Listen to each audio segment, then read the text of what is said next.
Welcome to the Wisconsin Wellness Podcast. I'm Lori Groh, your host, mental health therapist, and practice owner.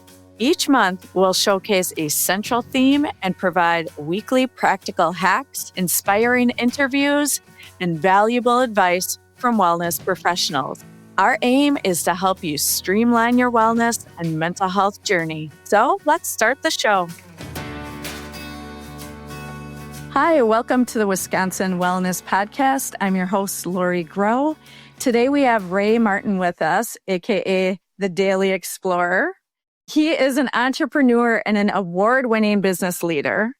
As a coach, mentor, facilitator, speaker, writer, and mindfulness teacher, he is a torchbearer for greater human consciousness.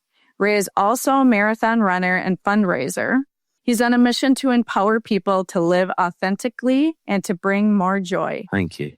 He has a book out called Life Without a Tie. Could you share for the listeners that story behind it and what inspired it? Yeah, it's always lovely to say because in 2003, 4, around about that time, I was, living what I would consider to be a fairly conventional life.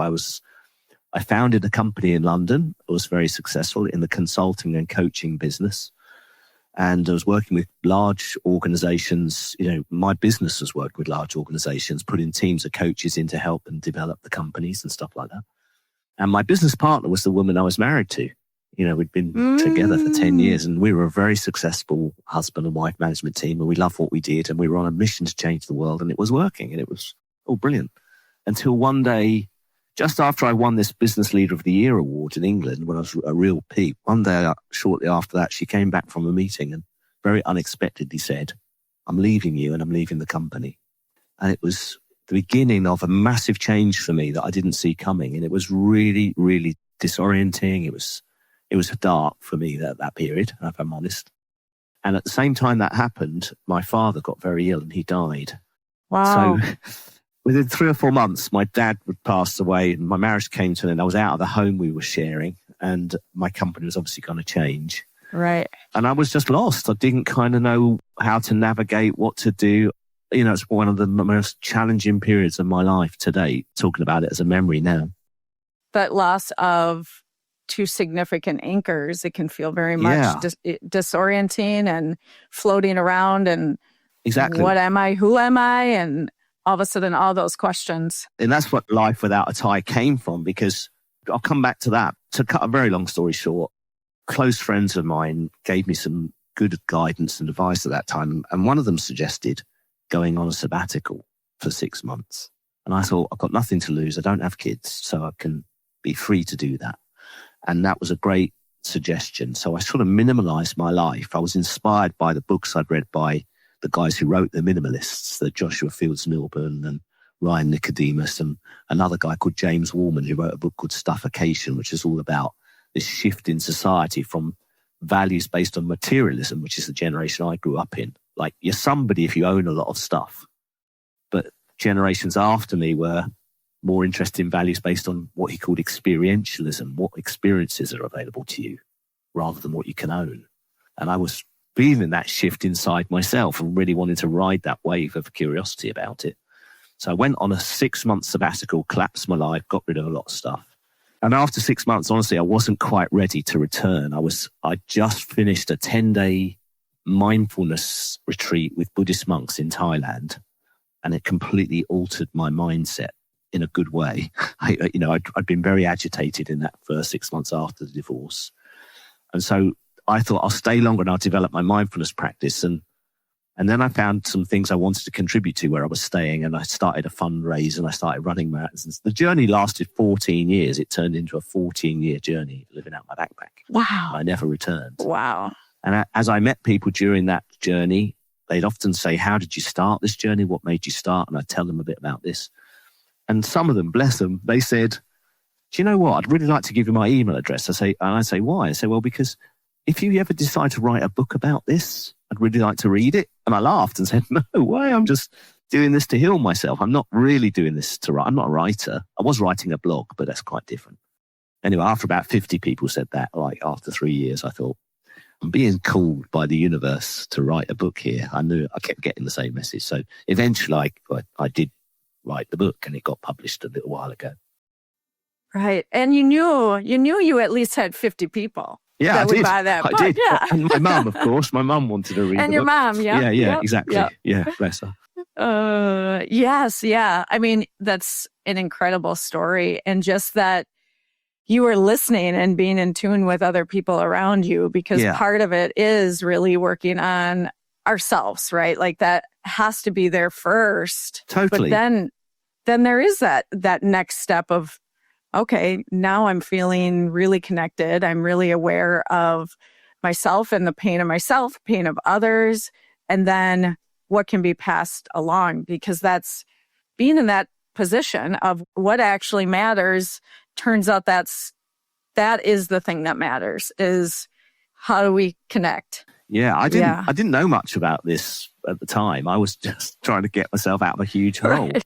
I felt like I was standing in a bomb crater and just seeing destruction all around me, So I remember reading a book by a lady called Bronnie Ware, which has become world famous, this book. She wrote a book called The Top 5 Regrets of the Dying.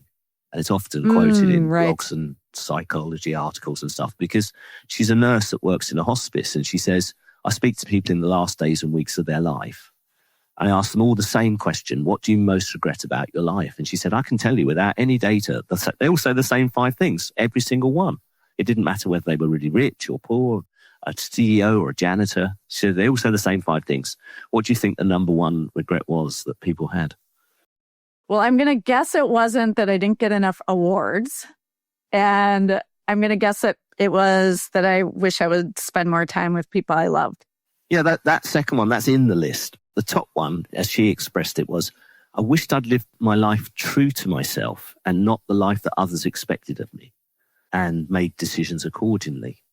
And I looked at my own life at that point, because even though I was a successful, quote, not successful in my terms, but successful on paper to the rest of the world, as CEO, had a successful business and a good income and those sorts of things. I wasn't ever really feeling fully ease in that role. I wasn't really enjoying it. I was doing it because of the material benefits it brought, but it didn't feel like it was really the thing I truly wanted to be doing, when I was being really honest with myself about it. And it was hard to admit, because the consequences of admitting that were huge, but it was the honest truth. And so when all this happened, I thought, my God, I'm being given a chance here to realign my life in a way that is true for me, except I don't know what the actual life that is true for me looks like. I don't know what that is. I'm going to need to go and discover it. And so I went to Asia to get some sort of influence, I suppose, from the Eastern traditions and the Buddhist teachings and those kinds of things, because I felt there was something I needed deeper than just intellect. And that was the turning point for me. That's when it started. I've been involved with mindfulness practices, and I teach a mindfulness program even now as a result of that journey. So I work as a leadership coach, by the way. That's why I was always curious about these things, because in the people I was coaching in the corporate world, they were struggling with similar issues, some of them, really trying to identify. They wanted to be great leaders, but they didn't feel they were leading from a place of principle, like based on their values, based on their beliefs about life.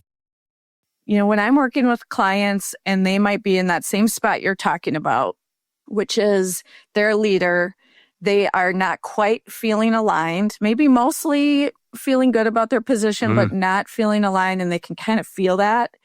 There's something very different that happens at that stage, right? Because the risk can feel so big because of what someone's making financially or those benefits. To switch gears, there's going to be a lot of fear with that. And most people don't want to kind of feel like, oh, I'm going to risk everything. It sounds like there was a bit of you that said to yourself, I don't have much to lose, I'm going for it. But there was still stuff. Yeah, eventually. There was still stuff. You're right. I mean, how I dealt with the transition in a couple of ways myself. I think, there are certain things that we all need, I think, to have well-being and to have that flourish. And for most of us, it's like having a clear vision of where we want to go, knowing that every day we are alive, we're living according to our values, and other people are treating us according to our values, because that really helps. having a purpose we believe in, something that makes us want to do something, that we really think is worthwhile. These are basics, but they're really important to be in place. And having time in our lives when Sir Ken Robinson, the amazing Sir Ken Robinson, called being in your element, because a lot of us have got stuff we're naturally really good at. We've just got a natural talent for it. We've had it since we were probably young. And then we've got things we really, really care about in the world. And if we're doing something where those two things intersect, we're right in our element. You can't stop us from doing it. It's like you do it for free. You do it all day long. And so values, purpose, vision, element, these are all things for us to be in alignment within ourselves. And if we feel sort of wobbly or out of alignment, or it's not really, we're feeling off, probably one of those things is not right, or it's not happening how we want it to happen. And so to transition back into balance, there's certain things one can do. I found the work of a guy called William Bridges, who's one of the thought leaders on transitions in the world, as far as I know. I've read a couple of his books. I found his work really valuable, and I cited some of it in my book. I read about what he suggested. And as a result of that and other things I knew, I came up with a temporary set of guiding principles that I authored for myself to say how I was going to psychologically cope with the transition I was about to face, because I was terrified. Right. I was scared. I was lonely. I was out of my depth. I was away from anything familiar. I had no routines. I had no friends around me, no family. I was just out there bobbing away on my own. And so I thought, what rules can I set for myself to adhere to? Not in a strict sort of way, but more like guide rails, I suppose. So I came up with these things. So the first one was presence. I set this guiding principle of presence. I thought whatever was going to happen to me, I really wanted to learn from it and be deeply changed by it. So I just committed to being fully present and being as aware of what was going on as possible in each experience in the moment, and trying not to be too much sitting in the past in my mind or too much worried about the future. But every day I woke up, I'd say, today, be as present in each moment as you can, and don't worry about the past or the future. I kept consciously reminding myself of that principle every day. But that, I think I tapped into a kind of wisdom I don't normally tap into, because I didn't know where this was coming from. It was just occurring to me. That's what I needed. Self-acceptance was another one, second principle, because I've given myself such a hard time for being a failure as a husband, for being someone a person would want to leave, for sort of having the imagery of a successful man, but having my life been tatters. I felt like this huge gap of shame and guilt about it. And I was really giving myself a hard time about that. Yeah. If the voice in my head had been an actual housemate who lived with me and was actually saying those things to me, I'd have kicked him out after 2 days. Right. Right. Yeah. Or 10 minutes. Or 10 minutes. But I was allowing myself to talk to myself like this all the time. It was horrid. And so the principle of self-acceptance was I just kept on reminding myself, yeah, I'm doing my best. I'm learning. I'm growing.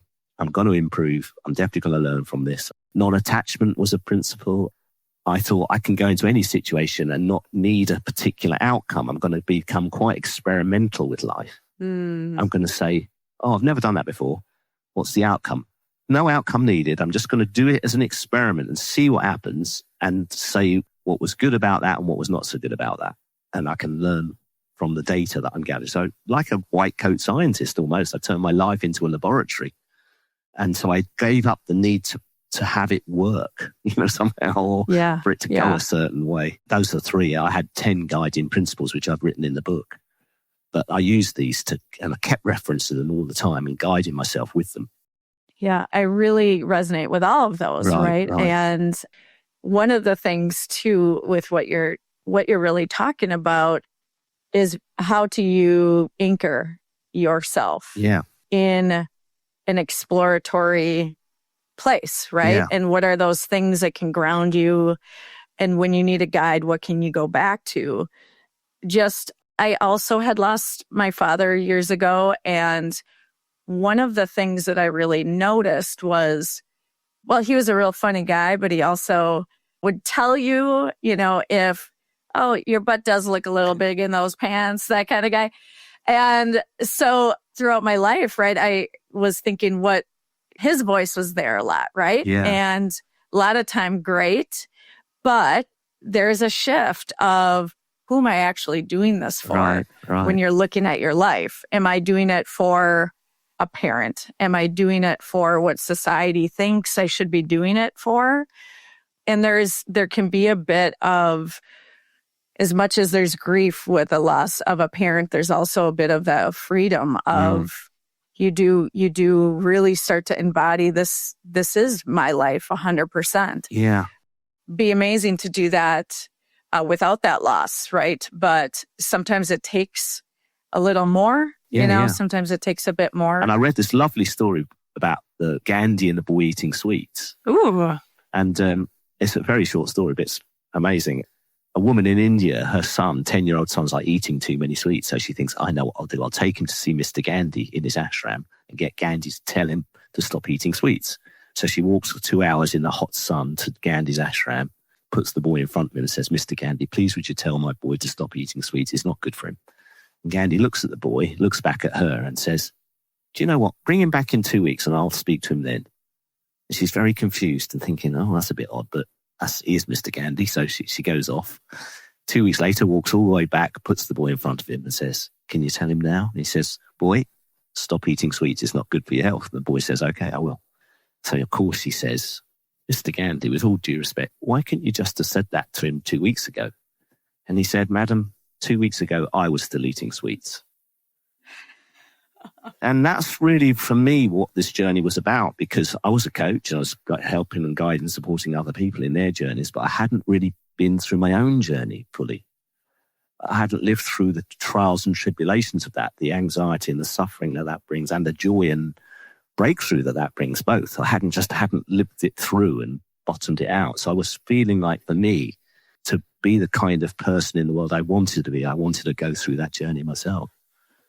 I love that story. I still eat sweets, but... Yeah, we all do, don't we? In our own, whatever our challenges are, we're all doing it. Yes. And I also think, with that being said, that is also important for us as, working with individuals and helping them through things, is to also give ourselves that grace and understanding, and we're not going to get it right all the time. I work a lot with relationships, and, there can be a bit of, but, my husband and I got in a conflict. And so does that make me not a good therapist, right?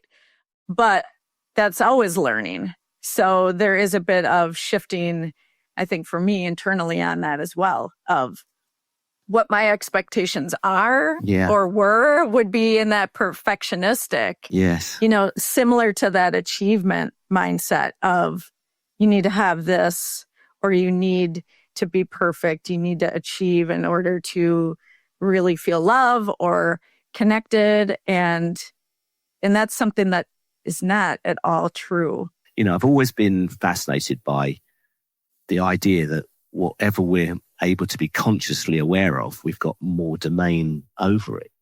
We can't change things we're not even aware are going on inside us. And so I've always been a big kind of advocate for greater human consciousness, which is why I say I'm a torchbearer for it, because in all the things I've ever done in my life, that's been a big feature for me. I've always been wanting to dig up more awareness, In the chaos of everyday life, finding peace and clarity can seem like an impossible task. But with Headspace, you can cultivate a healthier, happier mind. With guided meditations, sleep sounds, and mindful exercises, Headspace is your personal guide to a more meaningful life. Take a moment for yourself each day, whether you're looking to reduce stress, improve your focus, or get better sleep. With Headspace, you can build a meditation practice that suits your lifestyle, no matter how busy you are. Join millions of users who have transformed their lives with just a few minutes of Headspace each day. Start your journey to a calmer, more balanced mind today with Headspace. We're talking about the shedding of expectations, and I want to hear a little bit about the process for being able to shed some of that. It sounds like really creating for yourself those principles. But what would you specifically say to somebody that's having a hard time shedding some of those expectations, some of those societal? It's a really good question. And I'm not a big fan of giving general answers because everyone's lives are so unique that it doesn't often apply. But let me try and go down the middle a bit. I wrote the story of what happened to me and what wisdom I gained from the specific journey ideas and how I applied that. And so when I was writing the book, my editors, who were fantastic, they said, we think we'd really like you to end the book with the final chapter saying what was the lessons that you learned from this journey for others, to pick up. And so I took quite a while to write that last chapter because I had to really sit with that, really kind of think about and reflect deeply on it for a long time. But in the end, I was able to write what I call my 6 rules for happiness. And those would be the things I would put in the answer to your question. Because the first rule for happiness is deep self-awareness, for want of a better way of saying it. If you want to go anywhere, be happy, do anything extraordinary, take a risk, stretch out your comfort zone, the more self-awareness that you have, the easier it's going to be. And if you don't invest any time or effort into that, it's going to be very difficult to move. 100%. Right? So 100%. The first rule is you must be committed to a life of deep self-awareness. There's just no shortcutting that. And there's lots in there that you can do to get that self-awareness. And I've written about that, but that's number one. The second rule is, in my opinion, based on my own life, is taking full ownership for everything that happens. It's been very easy for me to stay in blame with my ex-wife and all the conditions that led to the situation I was in. I knew that was not going to serve me to do that and really disempower me from actually making any bolder choices, really. And so taking full ownership, you've got to be comfortable in that domain. You've got to know how to look at every situation and say, yeah, this is crappy. I wouldn't have chosen this, but on some level, I was a part of this happening. There's something I did or didn't do. I'm complicit in this. What is my complicitness here? How come this happened? Because I am something to do with it happening. It might not be obvious at first, but until you actually dig that out, you can't really own it. Ray, can I pause you on that? Because I think the way you talk about self-acceptance, that goes along with that, with the responsibility piece. And those have to be, that acceptance piece has to be a part of it, right? Because if it's not, there is a tendency to take all of the responsibility for everything. Yeah. Of somebody said this to me, I must have had it coming. Where really what you're saying has to do with, I might not have been aware previously, but I somehow ended up here, and it wasn't just a stumbling, process. It wasn't something like that. I made some choices.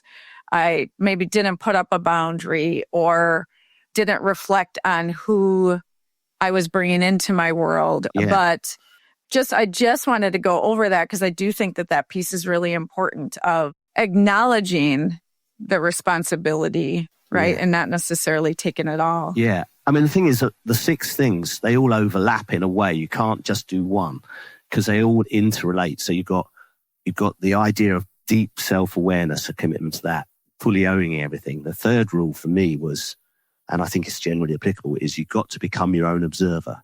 You can't just live inside your personality. You've got to create an awareness, an understanding of how the fact is your personality is something constructed.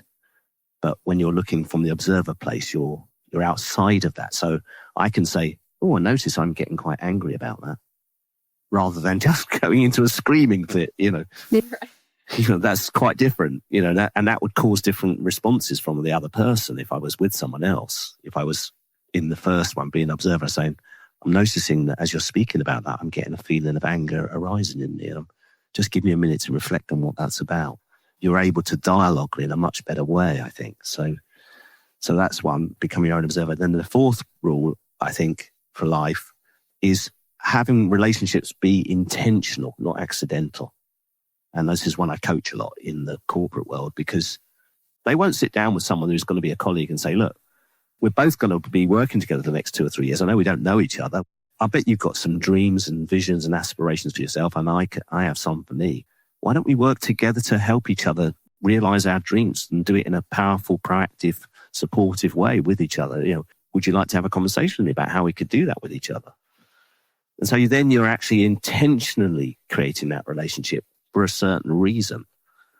It's quite different. You're sort of taking ownership for the relationship. Now, I'm used to that practice because I was, encouraged to do it when I was in my 20s, like by certain mentors I had. And I've seen in my own life, I've been given amazing opportunities from people I worked with 10 years ago I've forgotten about, who just called me up out of the blue one day and said, I've got something to come up. I thought you might be interested. And I go, wow, brilliant. Because of those intentional relationships, I've been on the receiving end of some really great luck. And it's not an accident. It's happened for those reasons. So that's number 4. And number 5, I think, is much more recent in the corporate sort of span of rules, which is about proactive well-being. These days we all have to take care of our own well-being and really proactively do that. Our mental health especially, because we live in the age of social media and it's terribly toxic to our mental health and we don't even know it. Even I suffer from it.